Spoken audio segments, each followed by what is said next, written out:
tichiri vaduku tichita maths kune maths dzainzanzi find the value of x. And looking at maths dziya dzataingoti maths wozvadzizongoriwo maths but and unogara uchizvibvunza but maths dzataingodzidza idzi tinozombodziapplywo here muupenyu. Let me say this, guys. Unogona kuve surprise kuona kuti amwe ma-theories emaths kazvishoka anoapply in real life. So unozati it's easy kufamba tichiti oh, I'm happy. Unoza munhu ari happy nemunhu anoti I am happy vanhu vakatosiyana. Kune munhu ari happy koya munhu anoudza vanhu kuti I am happy vanhu vakatosiyana ivavo, right?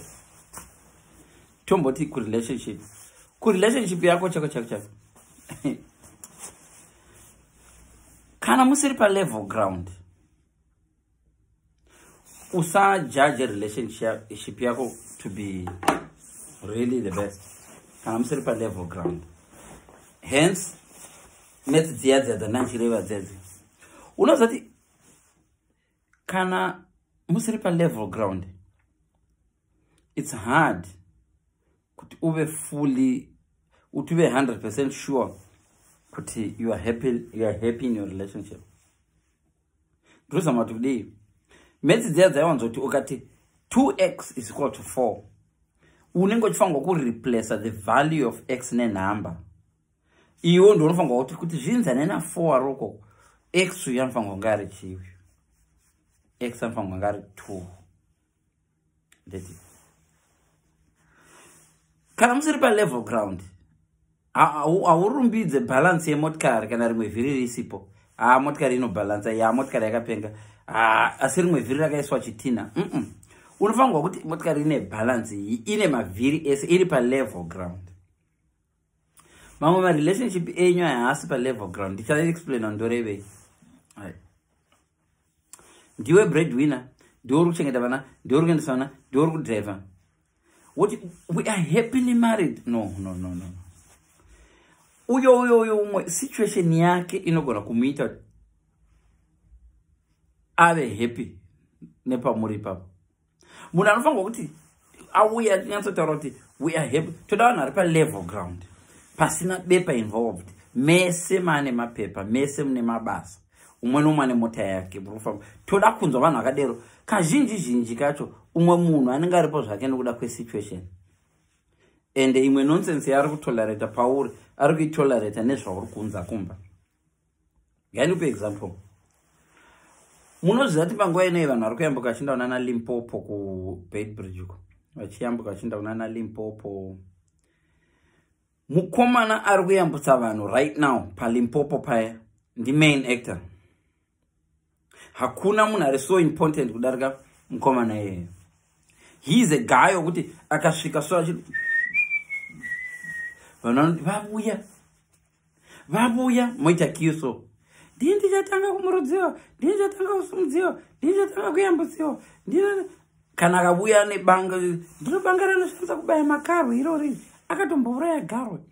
Ari important. Zvokuti iye kana akapusa anofunga kuti akapenga zvokuti anonidwa nenyika yese. No. That same person wari kuyambutsa iye akangomuyambutsa kaenda South Africa. Mukomana iye akanotenga mota yake. Ansana mbonzo inzi kune munhu akazodriver mota akadzoka nepaLimpopo pakayambuka kuti Blas makambondibatsira 2 years ago oi $5. I really doubt vakawanda vanozviita. Vamwe vanoti mara this vatomukangano munhu akavayambutsa. Muso akavayambutsa kuti vakapotsa vachikwa negaro mufesi achipinza makumbo nepanonyudza achisa danda. Mamwe ma-relationship ndo zvakaita. Pari zvino muri kuyambutsa vanhu bambo. Muri mukomana ari kuyambutsa vanhu paLimpopo. But relationship yenyu haisiyo havasi kuenda paLimpopo vana. Varoenda Johannesburg, vamwe varoenda Cape Town kuresa. Vamwe vanhu vakayambutswa nemunhu iyoyo havafi vakakwira chero kufamba nemota. Vangodzoka nendege. kuyambuka vaida kuenda nepaLimpopo but kubva zvakaenda havachafambi netsoka zvokuti mufesi iyoyo akagara so achifunga kuti akapenga ka vanhu vaiva vatomukangano before wanyanya kufarisa murelationship yako zvibvunza kuti handisi mufano wepaLimpopo here muyambutsi handichati vana muyambutsi muri palevel ground here which explains why ndichiwanzoencourage kuti vanhu vadanane vari pasame level but kana muri palevel ground unokurumidza kuzvibata kuti hapana love up kana muchidanana musiri palevel ground shamari kana iwe uri pakakwirira mwari pakadai so ukamona akadai achi uchingoti ari kubhabhaisa iye anogara achindipa waivhera no ari kuti ndikwevewo ndidhonzewo unogona mera zenzewo uchinga kuti wakapenga paunomudhonza achiuya palevel newe maenzana magara mese pazidombo akasakudonhedza iye anokusiya uri pauri papo aihope muri kuzvinzwisisa zvandikutaura so unonzwa umwe munhu ane boyfriend yake iri kumusha iri kuda kukwidzwa ndege kana kuti iye vari kuda kukwira ndege kuenda kumusha unomunzwa achitaura kuti dzidzai parelationship yangu ini ndinodana naben 10 zvana ben 10 zvinoshanda murege ben 10 abuye pasame level palevel rauri moita gore 2 years muri pasame level naben 10 tozotanga kutaura after that majority yenyu makaita nharo raino pana ari kutoita nharo neni so aiwa hauzivi love hause yeah kana udaona love yebunhu wako mirira atangaita mapepa mirira atanga wapedza kosi yake mirira achienda kushift so achidzoka pay yake ane payslip yake yakakwana ione yako yakakwana ndo patoda kuona love ndo patinoona love ndo patonzwa vanhu vanoti I'm happily married but iye ari kubenefita turi kumurerera vana kuti kwanzi iwe pane dzimwe relationship dzinongoshanda musama mufesi wepaLimpopo wewe vanhu vamubvunze kana iri winter kana pekuyambuka pakazara havamubvunze vanhu vachiyambuka vega hapana kwekuona boys repaLimpopo rinotiyambusa riripiko ende akatodyiwa negaro mufesi iyoyo vamwe vanogona kuti takambomuudza asi vakayambutswa naye unzi takamuudza havaizvi dzakapenga kavafesi but pawakayambutsiwa iwo vanomboti vakazisa vakatonamata vakati muzita radichichichichichi zvandiroza ndikutaura ndezvokuti vamwe vanhu munonyeba kuzvinyebera chako chako kuenda pafacebook pakuona zvinyebera kuti I am happy in my relationship usiri happy wobhiliva nema dzako wotobva pafacebook paya uchifila happy asi usiri happy vamwewo futi zvamunoita vamwe vanhu munoenda pamarelationship papaya munoenda pamarelationship muri mirainbodzera light yes sabi vamwe vanhu so unonyebera vanhu ugobhiliva nema dzako zviri kuramba izvi I don't know tongusiya zvakadai kune vanhu vanonyebera vanhu so kuzvinyeba so pesera wabhiliva nema dzako so zvokunotoona kuti munhu ari convinced munhu zvaanotori convinced vamwe vanhu muri kushaya help because panonzi pano uyatibetsera vanhu iwe I'm fine vanobvunza are you okay hausati wambudza mumwe munhu anoti are you okay asiri okay no I'm fine mozo mwana akakuvara kati akafa kuti ko munhu uyu aidi kutaura chokwadi kuti woman I'm not warohwa nemurume wako iwe vanhu vanzwa kuti iyi saundi pane munhu adonha padenga remba chii chadonha kuti ai hovhorosi yadonha mukwasha aishuwa hovhorosi inoita noizi kudero no ndandiri mukati mehovhorosi iyoyo itaura kuti ndini ndadonha haisi hovhorosi ambuya ihovhorosi ndiyo yadonha ihovhorosi yaita noizi yakadero mukwasha no ndandiri mukati mehovhorosi yacho this is what social media is like marelationship enyu mamwe pamasocial media paka ndeyehovhorosi muri kupinda muhovhorosi modona makapfeka hovhorosi kuvanhu mobva moti hovhorosi ndiyo iri kudona hovhorosi yadona asi musana wachikoka kwe muri kukamina I'm okay kukabuya vanhu vachida kukupa help munguva notodzokera tinoti hauripo adya uyu izvo wazora mafuta chete pamuromo wangotora mafuta ukazora pamuromo kuti uite senge wadya but une nzara vana mai vedu vaizvitaka kana vachifamba nesuku nedzimwe misha yava vasingadi kuti kwate. By the way, vana mai vedu vaiva nemisha taitoziva kuti ukakudyiyo so zvavaizoita manje vaiti zora mafuta pamuromo via vanangu tozogwa mafuta pamuromo taimboziva zvinoiti gwere izvo vanoita but tinosvika kumba kweko yatakadai miromo yakanonira kudai vakati moda chikafu here vana mai vakati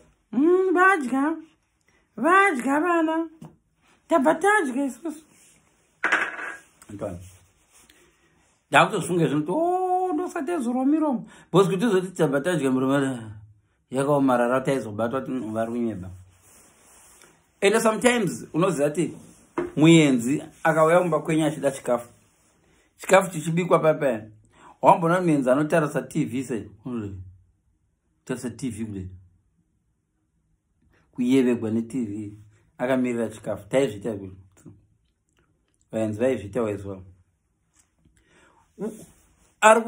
haadi kuratidza kuti ari kuzviona muri kupakura but ziso riri kutv yakadai so and I guess pamwe anenge ane nzara achitongofunga kuti vanopakira kuti vari kundisira nyama here yakakwana iva ndichaguta here panapa ndatowana food zvandotaura zvokuti dzimwe dzenguva we lie to ourselves, we lie to the people, then we lie to ourselves. Iwe kune munhu ari kuda kukubatsira kuita kuti lose weight but uri kusunga dumbu rako wakarisunga ukapfeka cheche chinobata dumbu zvazvikuita nzokera no vane good weight they're fine because wakaviga dumbu rako. Ndani ndava kuzodzisa vanhu zvema-sit-ups but vanhu vari panapa vese vane matumbu aripo but kana wasvika kumba uchituka chirudo kuti dumbu roti gwada. Sometimes ngatiteedzerei tsumo dzevakuru vedu dziya yekuti mwana asingachema anofira mubereko. But remember, ndakambotaura kuti tsumo idzodzi dzinocontradict. Kune imwe inoti mwana asingachema anofira mubereko but kune imwe inoti mugoti unopohwa nyerere. I don't know. Dzese dzinopesana asi dziri tsumo dzakaitwa nevanhu vamwe chete. Now iri pano ndekuti isusu tinofanirwa kuziva kuti where are we? Why are we doing this? Why are we showing off? Why are we living life? Ndiri kuraramira. So zvaunenge waita kuna x ku left side kana iri equation unofanirwa kubalansa nezvauchaita ku right kuti equation unoziva kuti x is equal to 2. Kune imwe yavaita kuti substitution by elimination. Ukabona kuti pamaidanana maenda kumamovie every day nemurume wako but hamuchaindi kumamovie every day. What is the value of x ipapa? Uri kunyatsoona here kuti charegesa mamovie chii? And are you sure kuti mamovie aregwa ku left haasi kuitwa ku right here? Because maths dzakadai soka that x minus 2 is equal to 4. Uku kuna x neimwe number minus 2 but uku kuna 4 chete uku. Be very very careful kuti ukabona number dziri ku left dzabva idzi. Number dziri ku left dzabva dzichiyambuka dzinoita plus. And kana dzanoita plus yabva iri minus uku. X anosara ku left uku. X is equal to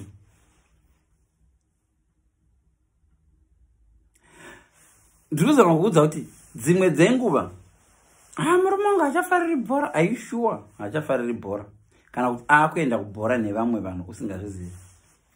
Taimboita zvemamovies tiri kuna dhedhi venyu ko zvino dhedhi venyu havachina. Are you sure dhedhi vakarega zvemamovie kana kuti vakangochinja munhu wokuenda naye chete? Mazuva taimboenda kumaholiday, taenda kumaholiday mufunge vana vangu pane habit yakareplace imwe ipapa.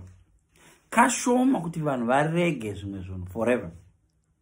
Tungoti munhu angofuma akarega bonde mumba so pasina chimwe chanetsa. Baba venyu vaita zvokurara neni every day.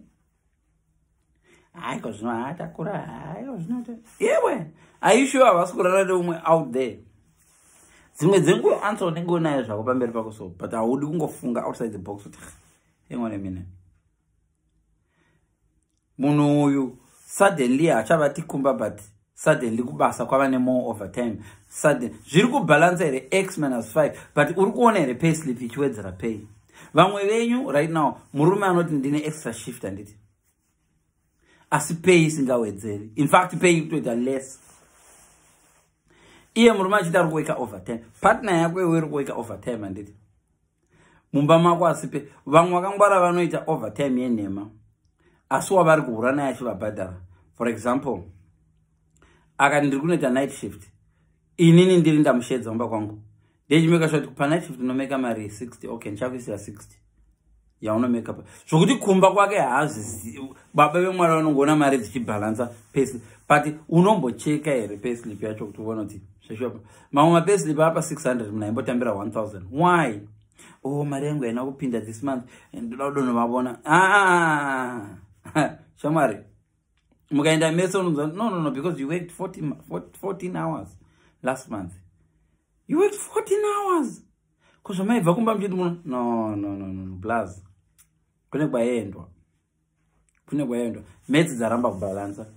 Zvaitika kuleft kuzofangwa kubalansa nezviri kuitika kuright uko. Kana zvichibva kuleft zvichiuya kuzofangwa kuita minus, kana zvazviri plus zvichiita plus. Metse dzedza ndo zvadzaireva. Ngatizame kudziapply muupenyu hwedu hwekurarama. Inoona chii?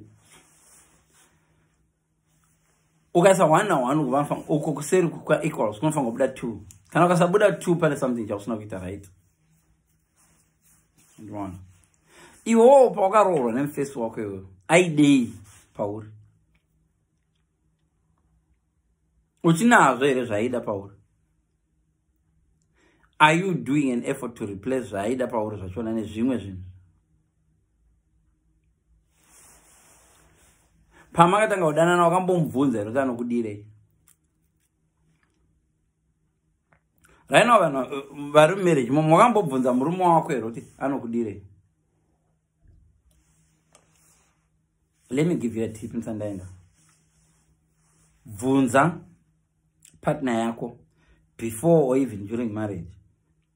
Zvinhu zvaunoda pandiri?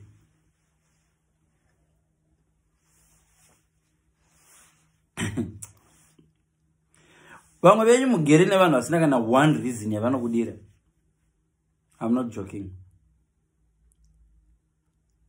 Reason iripo but hakubudze iwe mashua. Vamwe venyu unoziva kuti muri kudirwa izvezvi right now. Because muri breadwinner. Kuva breadwinner kwakangonaka kumunhu anodla chingwa. Kana asingadyi chingwa handichatodi breadwinner. Chagokudii kune breadwinner wako. Kana chiti the grass is greener. Grass rongori important kumombezve. Kana indiri shumba ndoridi grass. Ukaona shumba ichifarira grass riri greener, haisi kufinga kunodya grass, no. Iri kuvinga zvinhu zvinodya grass riri greener. So there's two things ga. Shumba ukaiona ichifarira kunhu kune green vegetation chichichi. Hazviro shumba iri kunodya uswa, no. Shumba inoziva kuti kune green vegetation ndo kunoya mhuka dzese dzichizodya munyati, nzou, chichichi. Saka ikoko ndo kwaine chance yekuwana nyama because ichadii? Ichauraya mhuka dzavinga.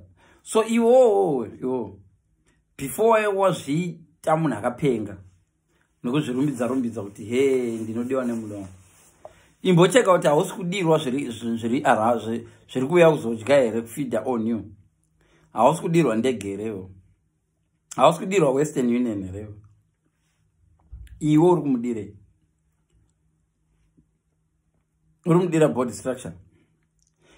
Iwe kana waona munhu anokudira body structure, take notes. Inzwaka before la venture pekutanga vanhu vanenge vachiri honest with each other. Ndo paunofanirwa kubvunza munhu wako. Mazuva ekutanga muchitanga kudanana, vanhu vanenge vachiri a bit honest with each other. Ukarega kubvunza munhu wako wazomubvunza mane 20 years in marriage wakubikiwa nenhema manje. Gara uchimubvunza, wakamubvunza uchitanga uzombomubvunza mapa mid mbiwi marriage yenyu uchingodero wozobatanidza iwe ndo unoziva manotsi ako wainyora. Nokuti muchitanga kudanana munhu anokudza isha body yako yakanaka, body structure yako yakanaka. Kana enda kuudza ndo zvandokudira, woona kuti zvichiripo here after 5 years. Ukaona body structure just simple after 5 years. do something. Or ndibvunze futhi Leon. Body yangu iri kuchinja uchero ndidira naye. Uchero ndidira ere body yangu. Dzimongwana unzati unozade wangu wachinga. Kuna vamwe varume so anokutengera dress risingakwani nemabune. Odi akanosingakwani dress ndo ndati uya wakapfeka. Tende takapfeka saka tisikuenda out test. Akutengera it's a way yokukudza ti loser way. Kuna vamwe varume ari so bad.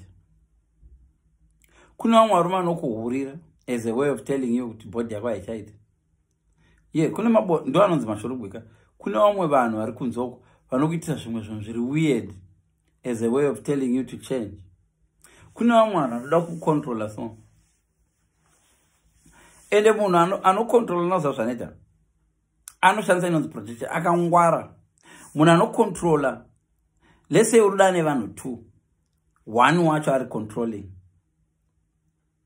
Kana one wacho ari controlling wacho usually anokuvudza nezvekucontrola kwaari kuitwa nomumwe munhu. Iyo mfesa ari kukucontrola usozviona. Saka iwe uri busy kutarisa kucontrola kwaari kuitwa nomfesa uyu iye wokucontrola manje. Saka iwe mfesa uyu ari kukuudza zvokuita uyu ari kukuudzira zvokuita usozviona here. Saka iwe uri busy kusearcha kuti paipai akandodza kuti indobva kuti iwe rega kudero mani, rega kudai so ndipe chokundidai. Saka ini ndiye ndakaviga kukucontrola kwandiri kuita. Asi ndichikuratidza kucontrola kwari kuitwa nevamwe vanhu. Dzimwe dzenguvawo futi zveshe wanenge uchitocontrolewa. Munhu haungotangi kucontrolwa nelava yako. Ukanyatsocheka marelationship ako nevanhu vese vaonawo muupenyu hwako.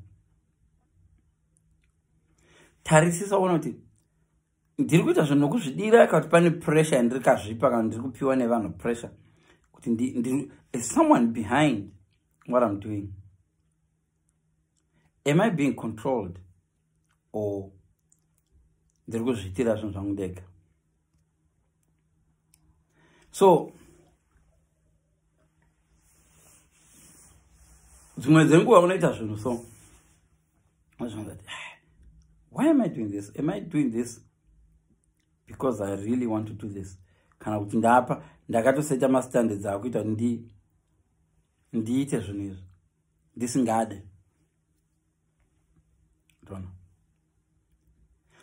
So dzimwe dzenguva vanhu vanouya mulife mako so as friends.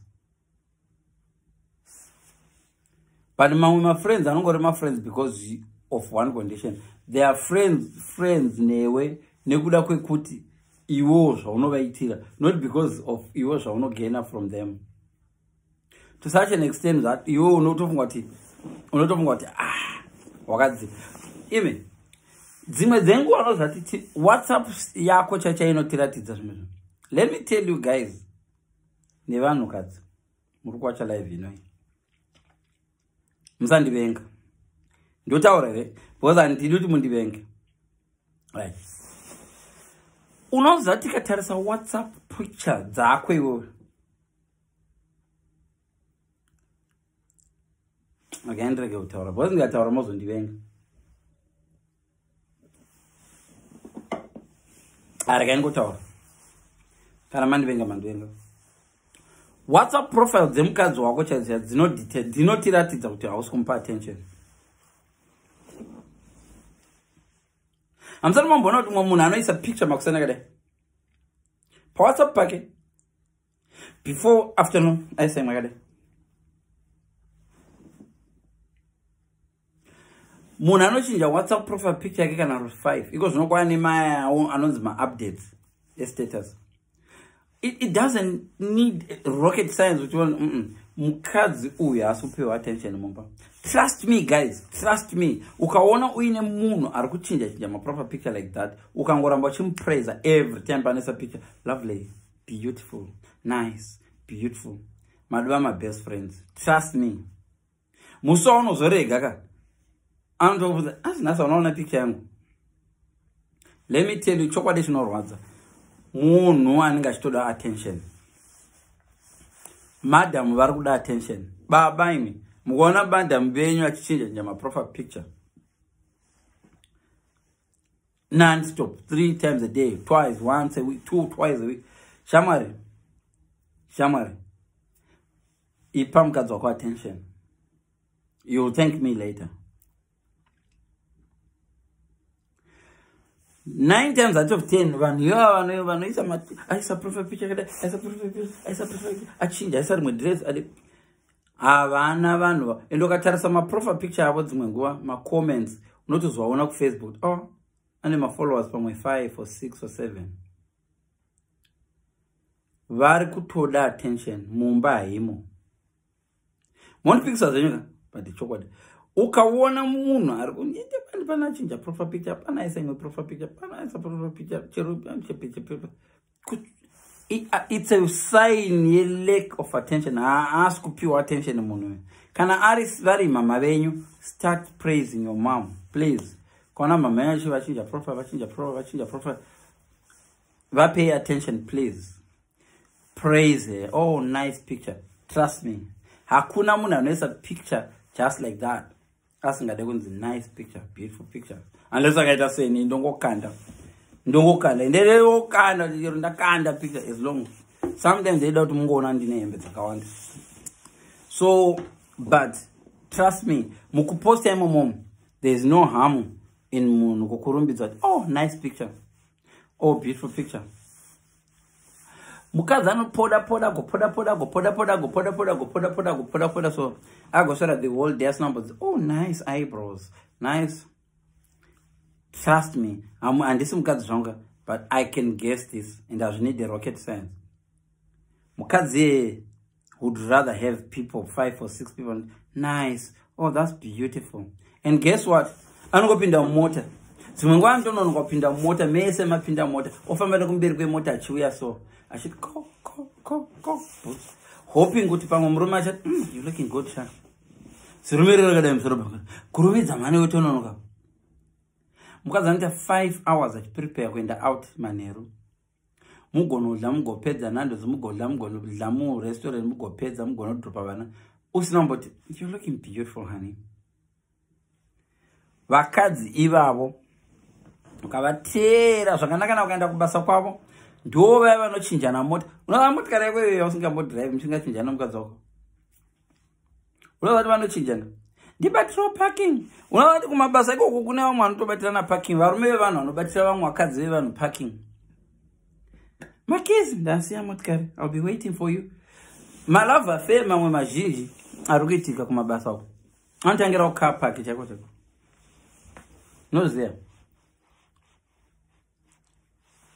Iwe vanhu vari kutorera varume vanhu vari kushanda nevakadzi venyu as colleagues, work colleagues. Oh, they should work in pairs. We work in pairs. Ari kushanda nemukadzi wako as a work colleague. Akangomupraise. Hamboni nditaura zvinhu zvakawanda. Akamupraise nhasi masikati, akamupraise mangwana. Kubasa kodonakidza. You'll thank me later. Ndikubatira parking here baby. Kumwe kumabasa kunonetsa parking. Unoona vachibatirana parking, so they are just few hours away pakukwirana. Vakutozokwirana now. Oh, ndakubatira parking. Ndakapaka motikari yangu saka inipandochinja shift obva watopinda. Pesire chingoya neyako mota then pa break time tombonogara kumota kwedu. Pa break time achinogara mota kwako hagana mahagi ndo kwanotanga. Oh, pabasa ipapo kwa ma clients vamwaenda ku break mahaga ha continue abuya pabasa. Oh, do you want coffee, honey? Do you want tea? Do you want coffee, honey? Tea or coffee? How many sugars? Before you find out, kubasa konakiza udarika kumba. Ushona mukadzi achibhuka mashift so every day. Mukadzi wanga kushanda these days. Pay inenge sure. Vamwe venyu muri kuti vakadzenya vanofarira basa. Arichazi basa ravanofarira. Attention yamuri kuvanyima kumba vakuiwana kumabasa. You will thank me later. Please, kana uri murume ane mukadzi wake, ipa mukadzi wako attention. And you will thank me later. Ipai vakadzi venyu attention. Ipai, especially vakadzi venyu attention. Varume vanoda attention, but vakadzi vano need attention more. Between the age of 36 to 40, please, ipa mukadzi wako attention. Kana usingade kutorogwa mukadzi wako, kana usingade kuhurigwa nomukadzi wako, ndati mupe attention. Ndatenda zvangu. Thank you. Bye bye.